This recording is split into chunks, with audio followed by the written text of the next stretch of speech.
Standby na kami mga vlog. Standby na. Malapit na kami sa dockyard.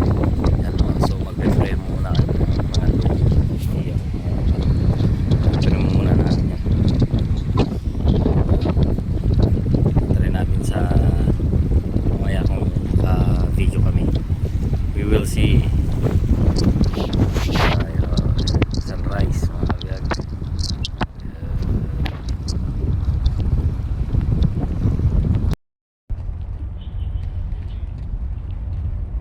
Approaching na kami, papasok na kami. Ayun. So naka-prepare na kami ng lubid yan, no. Ayan, dalawa. Sa port and starboard side. Paras din sa likod, ganun din. Ayan.